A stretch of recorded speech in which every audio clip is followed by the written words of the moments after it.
Section 2.6, which is about variable sizes and statistical data.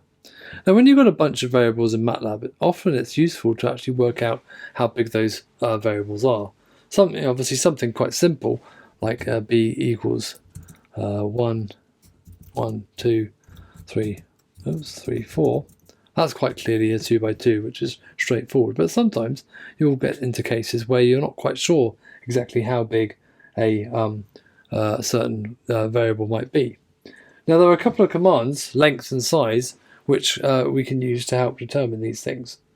Now, length is useful when you're dealing with vectors, okay, and returns a value, a scalar value, which gives you the number of elements in that vector. So if we define a equaling 0, 0.1, and 1, okay, we get a new vector, okay. But if we type length, length of a, we get a value of 11. There are 11 elements in A, and that makes sense. We have a a row vector that's got one row, 11 columns. Okay.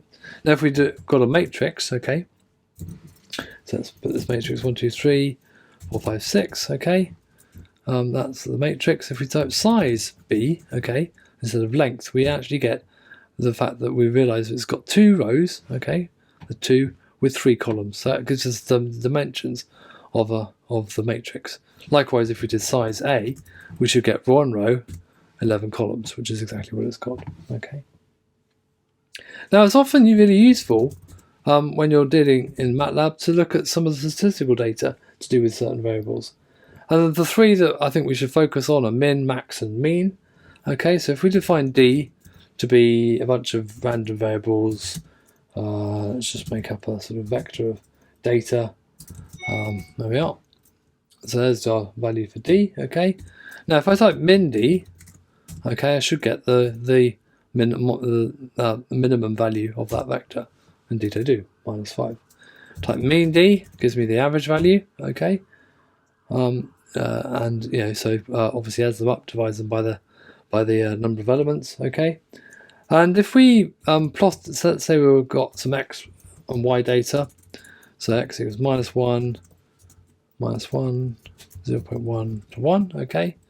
And y, let's say, is a polynomial, so we've got x minus x squared. Notice I've used the dot to the power of, because I want to do element-wise squaring, okay.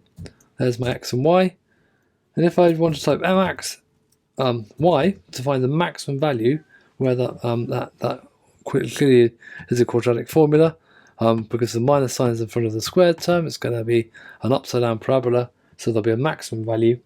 If I type in max y, I'm going to get that value of 0.25. And if I was to plot that, which we'll cover in the next chapter, you'll see that that is indeed the case. Now, there's some other commands that you might be interested. Things like sum, diff, standard deviation, median, and range. They all do certain things. And obviously you can just type help to get those commands to work out what they might do. So help, standard deviation, you can see quite clearly standard deviation is the standard deviation, okay, or doc, to see the documentation.